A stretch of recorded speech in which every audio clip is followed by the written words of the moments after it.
Chris, you have a reputation of being like a defensor of the physicality of movies, of shooting on film and everything. Do you have the same relationship with the physical edition of film? Oh, yeah, very much. I think the home video versions of my films, the definitive versions, are the Blu-ray and the 4K versions, because there's much less compression. There's very specific authoring. We control the color of the picture, the brightness, all these things. When you stream a film, it's like broadcasting a film. We don't have much control over how it goes out. And also, being able to hold it in your hand and see the artwork and the posters and have the names, it's a real thing.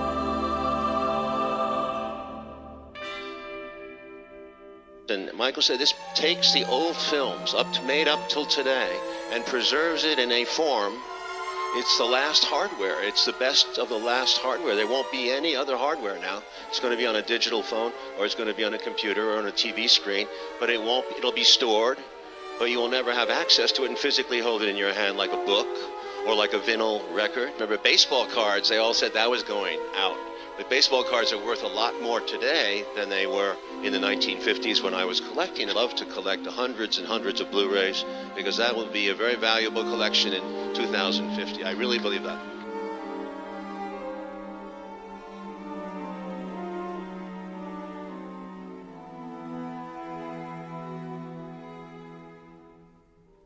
Well, so what happened was the DVD was a huge part of our business, of our revenue stream, and technology has just made that obsolete. And so the movies that we used to make, you could afford to not make all of your money when it played in the theater because you knew you had the DVD coming behind the release, and 6 months later you'd get a whole nother chunk. It would be like reopening the movie almost. And when that went away, that changed the type of movies that we could make. Hello, and welcome to the director's commentary on the film A Bad, Bad Day.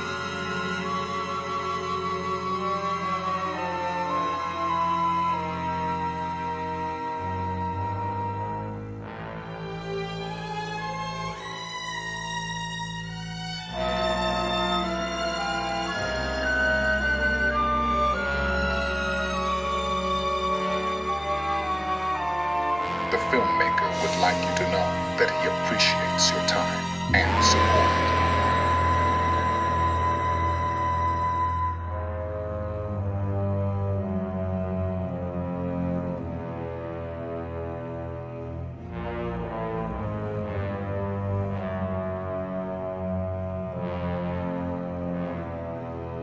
So, without further ado, ladies and gentlemen, your feature presentation. Alrighty, we're recording. Alright, hey, what's going on, guys? Listen, I'm not gonna lie, this has been a bitch. I've been trying to record a DVD commentary for about 2 hours.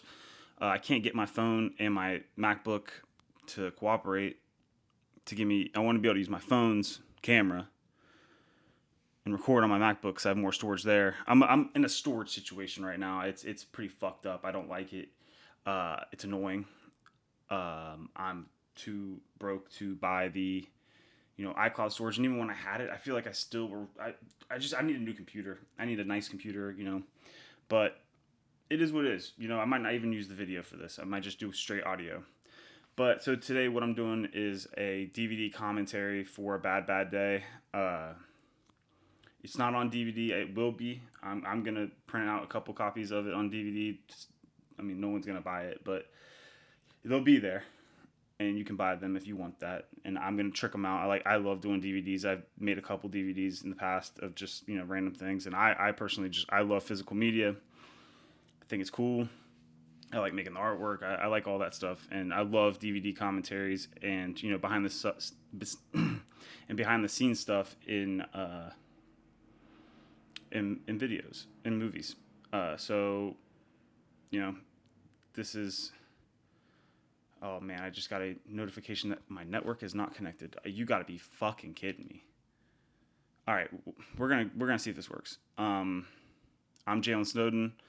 I'm the writer and the director and the star of A Bad, Bad Day, and we're going to start right now with the opening shot with a cigarette burning.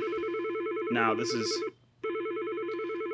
Cameron, Susan. you know, once you've seen the film, you realize that these are. Hey, someone get the phone.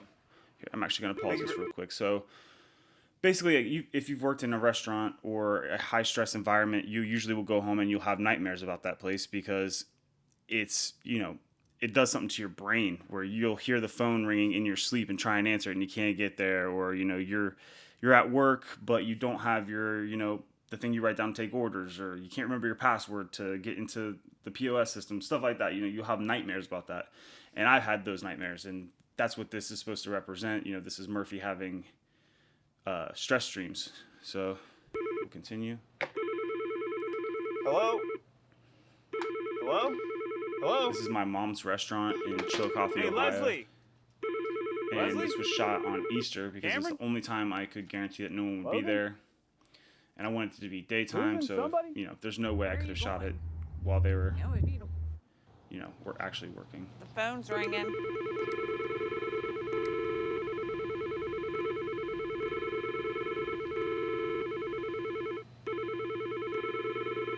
And I wanted to edit this choppy part. You know, I wanted it to make it feel like how I see my, like when I wake up from my dreams and I'm trying to remember like certain things of it, and you don't really remember. You know, that's kind of what I was, you know, going for.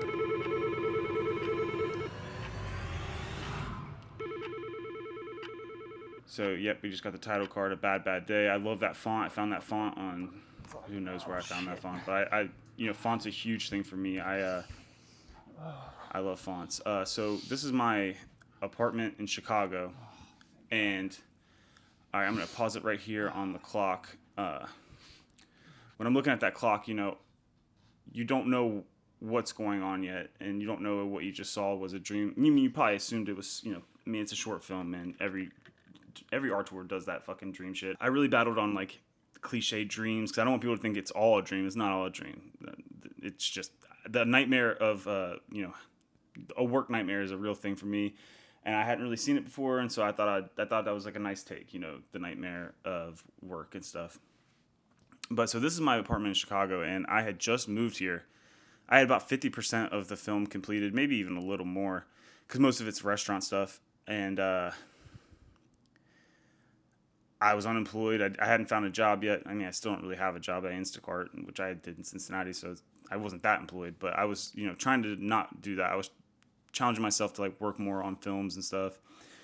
And I knew I needed to complete this, or else I just would never complete anything. There was, you know, this was the easiest layup I could make. You know, if I couldn't do this, then I can't do it. I can't be a filmmaker then. And so I just moved into this place, and I don't know. It was just me and by myself all the time. I believe my girlfriend actually shot this scene for me, like held the camera for me. And it was just one of those things where, you know, we woke up and I was just threw the phone in her hand and said, yeah, come get me walking into the kitchen. Which, you know, she did, but if she had her way, she would never, yeah, you know how that goes. Anyways, all right, so this is my apartment shower. That is my old apartment, which is the beauty of filmmaking, man. You can just, you know, fake stuff. Like, this wasn't even my bathroom in the apartment. I just liked it better because of the tiling and a couple of the features in the bathroom. But I never even used this shower. It was actually kind of weird being in my roommate's shower. And I know we had these statues in there I liked, and, you know, I wanted it to be really cool. But yeah, this is in Cincinnati.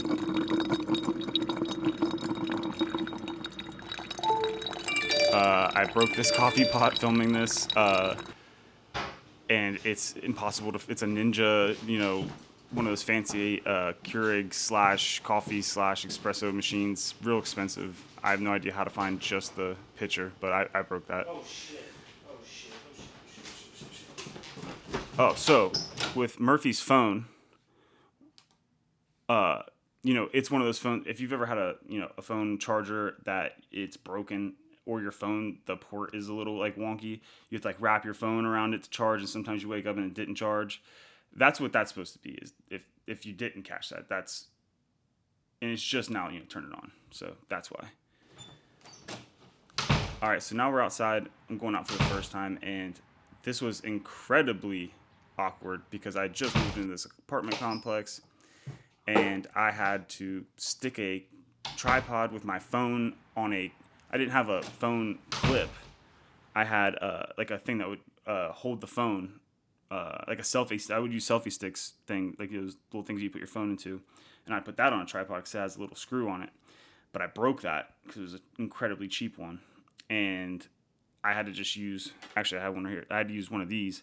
So this and my iPhone on a tripod, and I had to keep coming in and out wearing an apron with a coffee mug. Like it looked insane, and it's the heart of summer. People are walking very like medium busy street, like more families and more like I don't know. It's just like a lot of people like.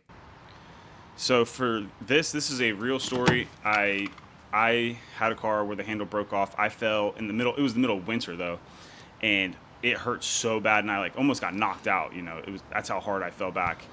And for a long time, I would have to actually get in my car from the passenger side, jump, get in the thing. And my, this is actually art imitating life. My battery in my car notoriously just does not work, and then sometimes it does. And it's so frustrating. And so I was, any frustrations I could add to Murphy, I chose to put in the film. Also, my phone is Murphy, on a we've tripod got people trying to get into the building. in front of my car, and people are walking by wondering what the it just looks insane. Yeah, and so I had to pull off right here because there's a different cut. The cut before the one you're watching, it was about 22 minutes long, and that's the one I submitted to a lot of festivals that I really regret. Like Sundance, that's the one I sent, and it was just too long. The first time I saw it at a festival on a screen, and you look around and people are kind of like, because it's just too long. There was things I was being more too auteur. I was being too like Paul Thomas Anderson, trying to just let a scene ride. But I cut the fat, and this is what you're watching now. But eventually, or in the original cut, I drive off. And I'm on a one-way. So I would have to just leave my phone on a tripod and circle the block as quick as possible, and hopefully no one grabbed it, which is insane. And yeah, things we do. All right, so anything that can go wrong will go wrong. I was really worried about this title card coming up because I was afraid people were going to forget that it's called A Bad, Bad Day, and they're going to think that it was called Anything That Can Go Wrong Will Go Wrong. But I needed a break from just having Murphy in scenes, so I put this up there just to kind of like grab your attention again. All right. And you're not here. Also, I would have my mom and my girlfriend Gabby, who plays.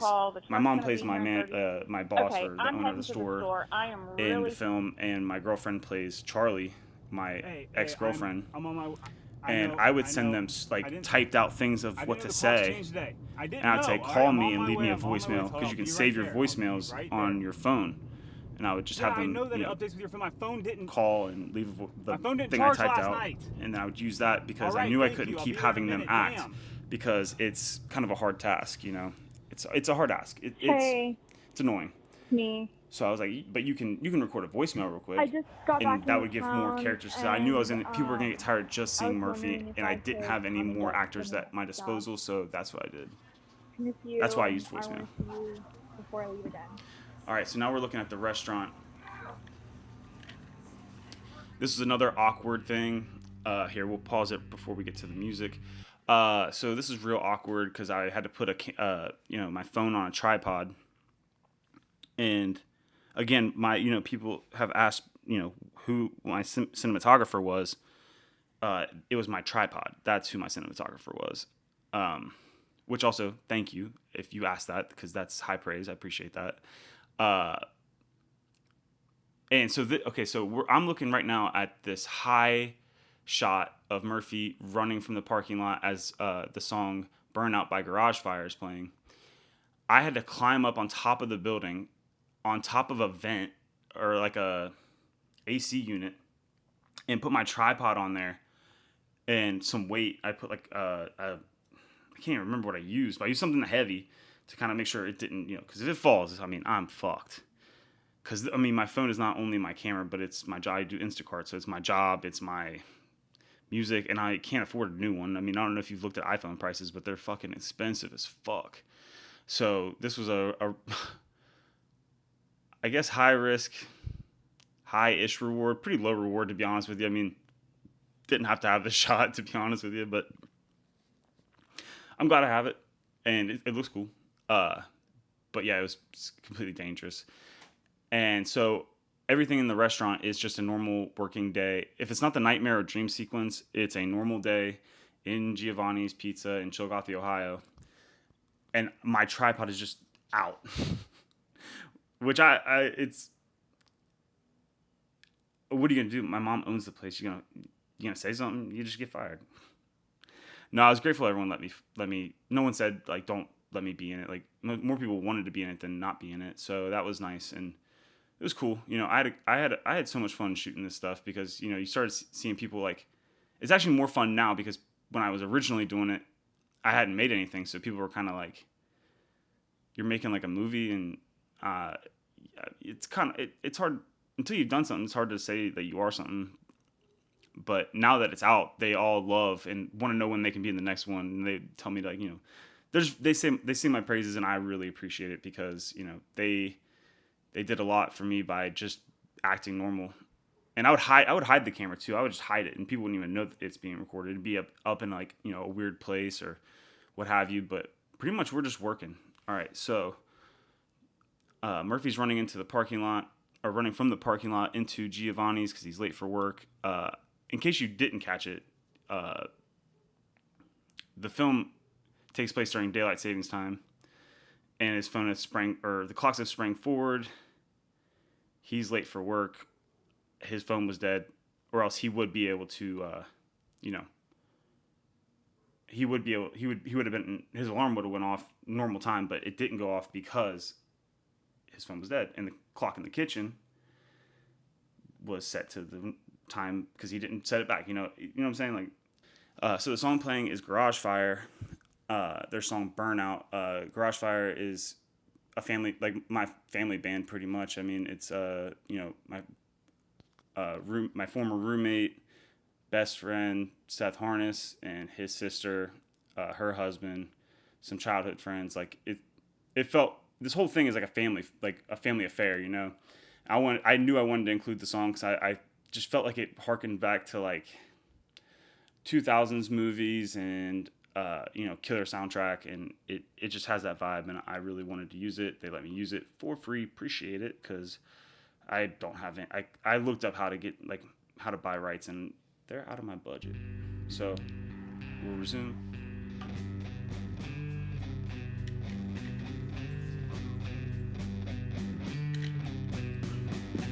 I believe my middle brother Cameron is the one recording me walking in.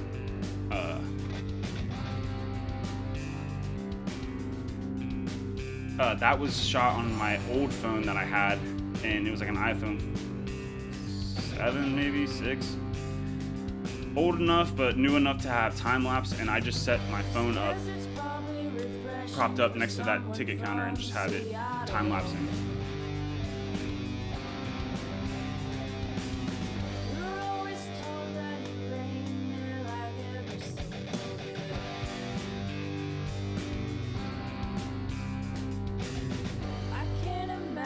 These long drives without someone to talk to. So Murphy's outfit, originally I had pretty much the whole outfit correct, like it's pretty much accurate. The bandana is what I normally wear. I wear that almost every day, especially when I write.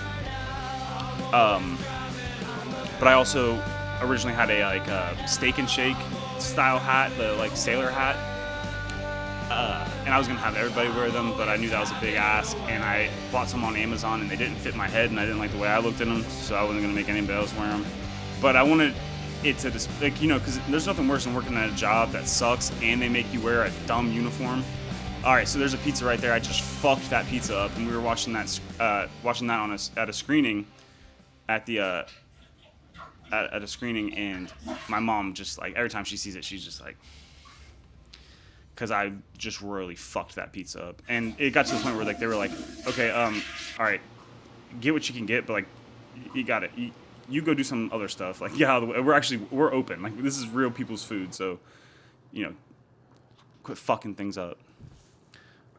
This was fun. This is me, me and my brothers. I hit that. Yeah. How long Charlie been in town? How you know Charlie's been in town? What the fuck? Bet you $5 gets fired tonight. Drop 5 of them.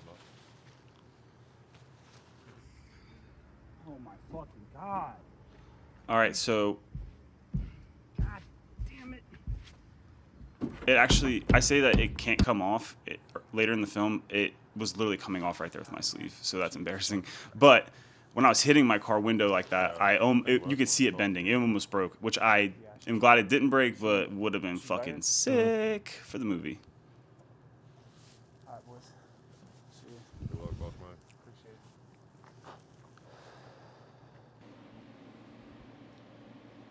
it. Alrighty, now you're about to see You want to talk to me?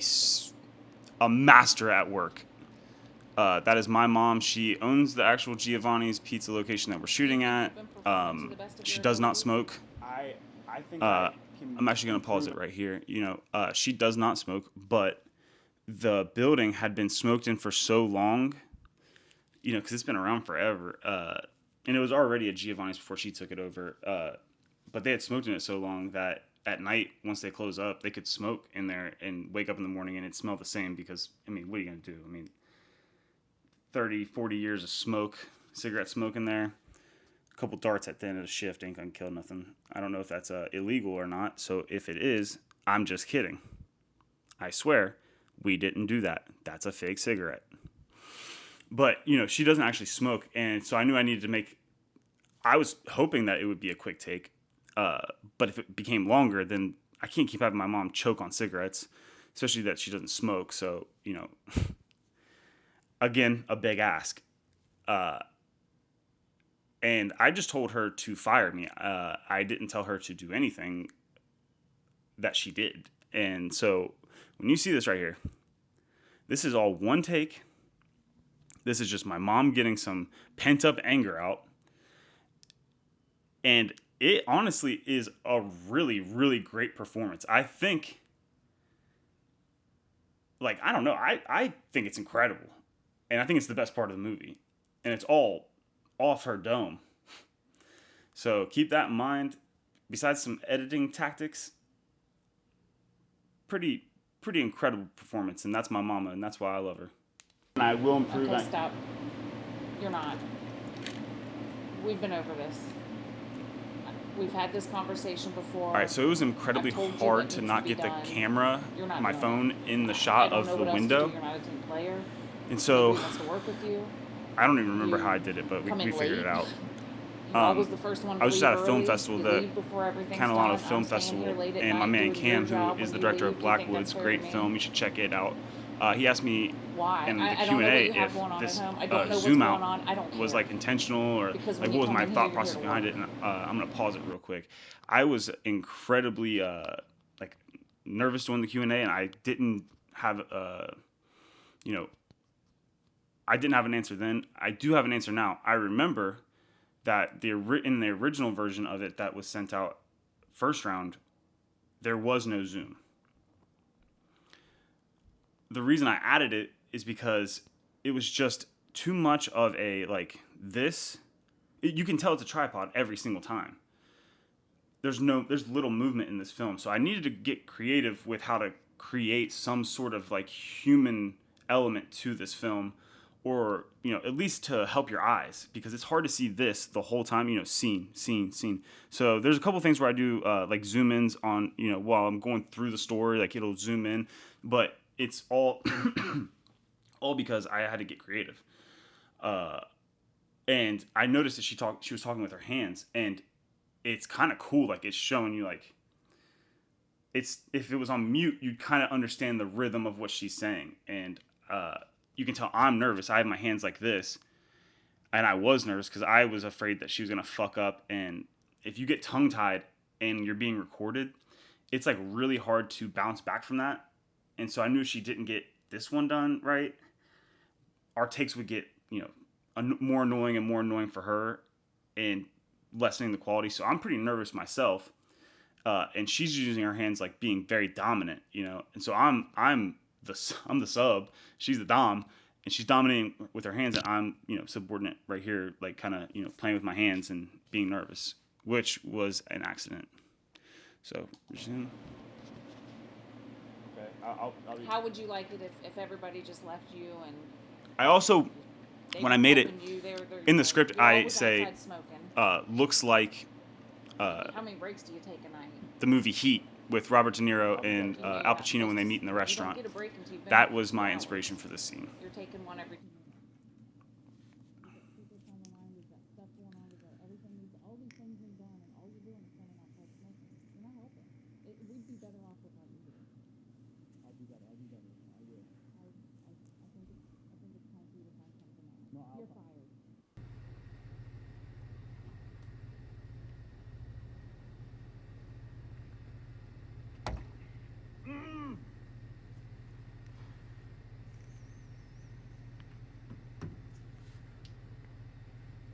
So this is one of a good bit of continuity errors. I normally wear glasses, obviously, without them, I cannot see.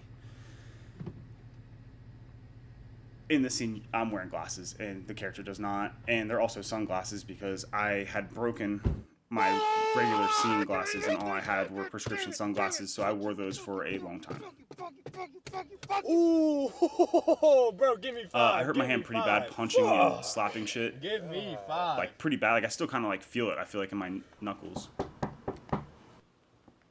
I really created the Cameron and Logan's role. Those are my brothers as, Jay and Silent Bob. All right, so this is my apartment. Murphy's back home. He just gotten fired. And this is your introduction to Charlie, my ex-girlfriend. Day I've had, and you haven't helped at all. I mean, you rode in my car. And I'm going to pause this. If I could do anything over again, it would be not rushing this part because she had just gotten home from work. And she works, we're in Chicago, so anything that's 5 miles away is actually a 45-minute drive just with traffic. And, I will never, ever say a bad word about her because she helped so much because I couldn't find a girl. And I knew I had to, lay with her with my pants off and her, I had to, I wanted to be able to kiss her if I, had to, if the story called for it. I had to be, romantic. And I think now maybe I could write something and I'm in it and I could do something and it seems as if it's for the story and, it would make sense. But when you're not you are a filmmaker, but you haven't made anything and you keep saying you're going to do stuff and you tell your girlfriend, hey, I wrote this movie and I'm going to kiss a girl or I'm going to be romantic with a girl, you try it and see if that works out. So I needed it to be her to get it done. I had originally cast this girl from the band Saving Escape, whose name is Charlie. I actually I didn't have a name. I couldn't find a name that I liked because, names are huge for me. Murphy's based off Murphy's Law. The rest of the characters don't have names. The only other person that has a name in the movie is Charlie. And I couldn't find a name that I liked. I kept going too artsy, Daffodil or Dandelion. And I was trying to look up names that had meanings and all this shit. And I was I'm not that kind of person. And I didn't want Rose. I don't know. I didn't want Claire. I don't know. Nothing was clicking until I met up with my friend Charlie, who I did a music video for. And that's how we kind of know each other. And we've always stayed in touch. And, the coolest person ever. And I wish she could have been in the movie because, that'd be cool. But the way I was moving from Cincinnati and that's where she lives to Chicago. And it was my fault. I'm, notoriously lazy. And it's just hard to kind of get schedules lined up when you have no money and no work to you can, if you do well, if you're doing well, you can, ask, people would want to be in your film, but if you haven't done anything yet, it's more of a burden than it is a good thing. So I was incredibly grateful that she read the script and she sat at a coffee shop with me one day and broke down the character and she was even writing shit for it. I was geeked, but it just ultimately didn't work out. But I did get my girlfriend to agree to do this scene right here. And it was very hard because she was grumpy and she was hungry and I was hungry. And if you can see, like, in my just like whole fit, like, I had just been filming like pretty much every day. I would shoot a bunch of stuff until I get that like worn out face and the I hate making movies like vibe. I was like, this is my wit's end. I'm greasy. I'm disgusting. And I have to keep putting on the same outfit, and I can't shave. I can't cut my hair. I went for almost 2 years because this film took about 2 years to make because I had like I was filming piece by piece.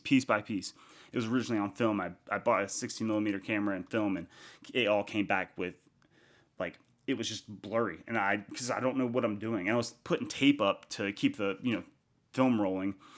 And then you're just wasting film. It was a waste of time. I knew it was, but I wanted to see if I could. I couldn't. So this is the only thing I would redo in the film if I could, and maybe one day I will. But so she's pretty nonchalant, and she's even said, like, if I would have known that you were going to finish it, or if this was, her biggest regret is she didn't act to her to her best. And I'm just happy that I honestly just needed a person there. So I'm glad that she did it. And now that this is out, if I ever ask her again, she'll know that it's legit. And I love you, Gabby, and I appreciate you so much. She's a great photographer. You should check her out. But yeah, this is the only thing I would change. Can't get it off my fucking car. I got fired. All right, so in the longer version, I had given a huge monologue referencing my last film that I want to make, which is about what would happen if the sun went away forever. But I ultimately cut it because I didn't sell it, and honestly, it wasn't that good. Come on, you should come. I liked it, but it leave was all fat this and and let's trimmed. go. I appreciate it. It was really good seeing you. Also, a happy accident. The But when I wake up in pillows the with the morning, smiley faces upside down, I'm sideways, not going to LA. representing kind of Murphy's I'm going back to emotions. work and Not intentional, begging and maybe not pleading even for my that job accurate, back maybe and not even that just of gonna a smart thing to point take out, more but kind of cool responsibility, in trying hindsight. to be a better person. And also, Better Charlie worker. is wearing the shirt that Murphy is wearing in the nightmare scenes.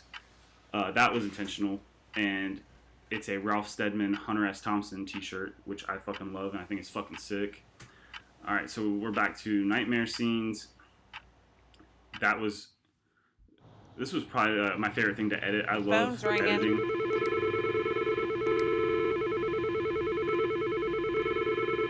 What are you doing? Where are you going?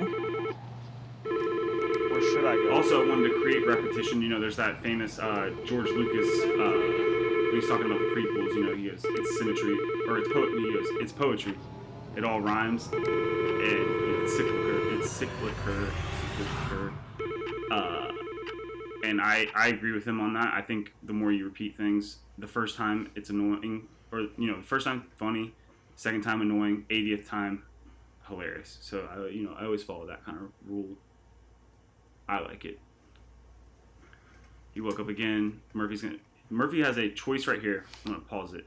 So when Murphy wakes up right there, he has the ultimate choice. Continue being. He has a choice to continue to do what he does every day and keep the pattern going, or break the cycle. He wakes up, his phone is dead. He wakes up from the same nightmare. Phone's dead. He has to plug it in again. Right now, you have to make a choice.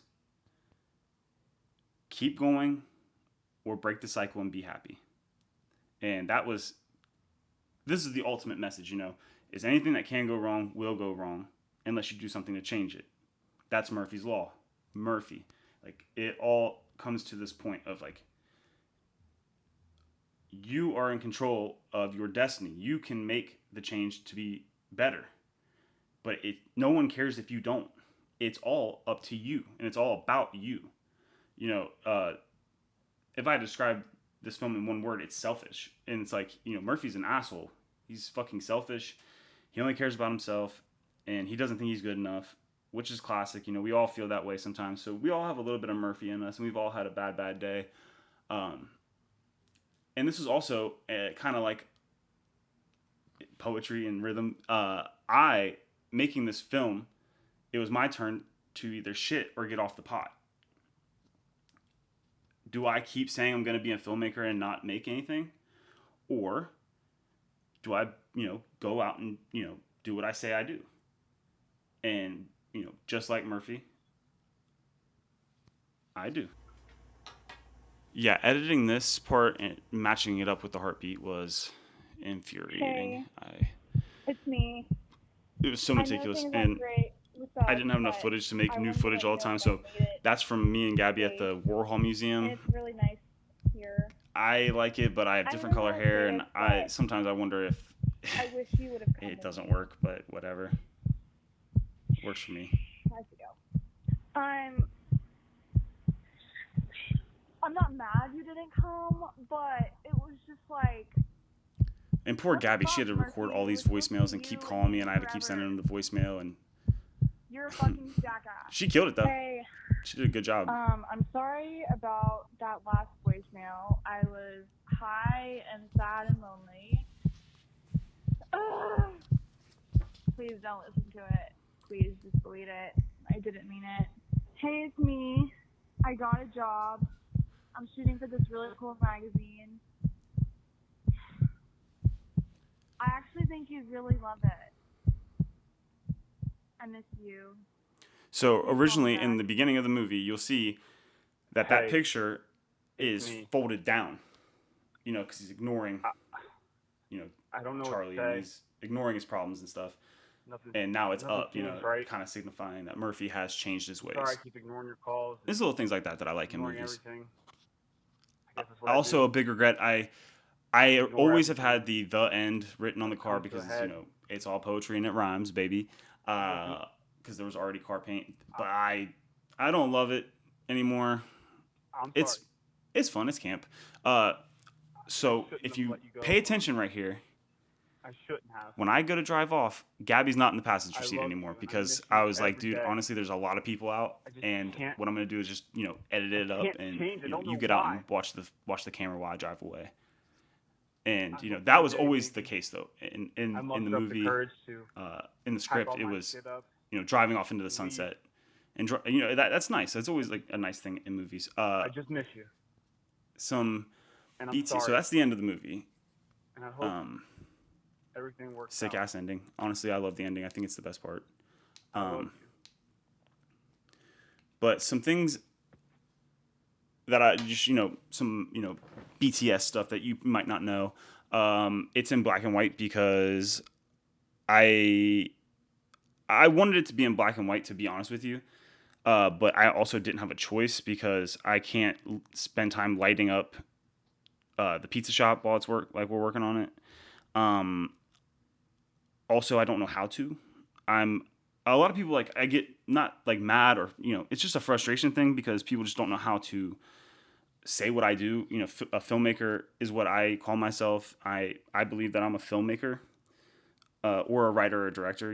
Those are the titles that I prefer. But sometimes parents, aunts, uncles, they don't really get the lingo, and they'll just say he is like a videographer, which I am not. And there's a huge difference. I am not good with technology.